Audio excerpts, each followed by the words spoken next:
Oh, great.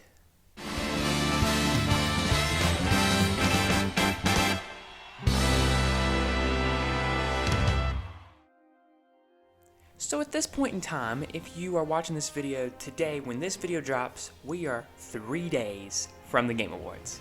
That should be exciting, and to be honest, the Game Awards is a very exciting time. You know, we have the entire gaming industry coming together, and you know, you get to see the Game Awards orchestra. It's one of my favorite things about the awards show. I mean, I love the world premieres and the occasional Nintendo announcements that we get, but I love the Game Awards orchestra. Getting to hear Zelda, you know, it brought back memories of the Zelda Symphony. Metroid, getting to hear Metroid in orchestra form with Metroid Dread last year, that was awesome. I enjoyed that.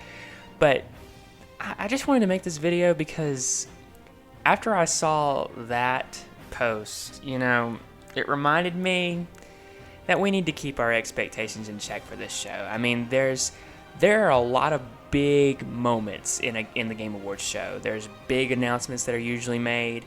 There's some moments that are unforgettable, you know, but there's also just a lot of fluff and stuff that is just not necessary. Like, you know, present the awards and make real announcements, you know, I know one of the things that Jeff Keighley has recently said is that this show this year is going to be shorter, which I guess is good. Hopefully that means they'll cut back on a lot of the fluff, but at the same time, seeing that doesn't.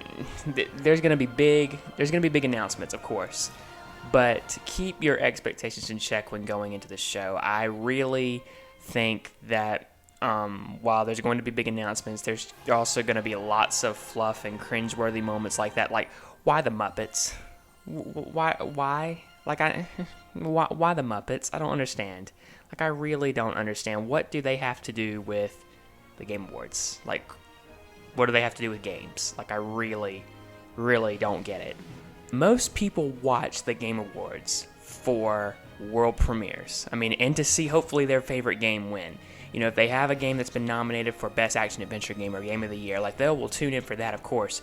But the reason why people watch the show is because of the world premieres, which, by the way, Jeff Keighley has said that there's going to be at least 30 to 40 world premieres and some CG trailers, but mostly games that have new footage to show. So I have my fingers crossed for Zelda, but, you know, and it's the only thing I really, truly expect to be there. I would be more shocked if it doesn't show because, you know, this is the only big event that Nintendo has to promote it that we know of, because it's not getting an E3 booth because it's coming out before E3. So, I mean, this is the last big showing before May 12th. So, I mean, it just, you know, I think that's one of the reasons why it could show up. But besides that, you know, people watch this show for the world premieres, and if you have fluff like that, like the Muppets and unnecessary ads and unnecessary, like, you know, it boggles down the show. You know,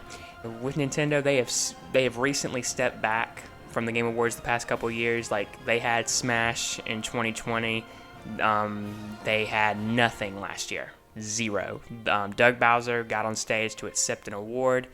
That was it. There was nothing last year from Nintendo. And the same thing could happen this year, but I'm really hoping that maybe Nintendo has something to show for Zelda. I think Zelda's the most likely, since Breath of the Wild had such a history there.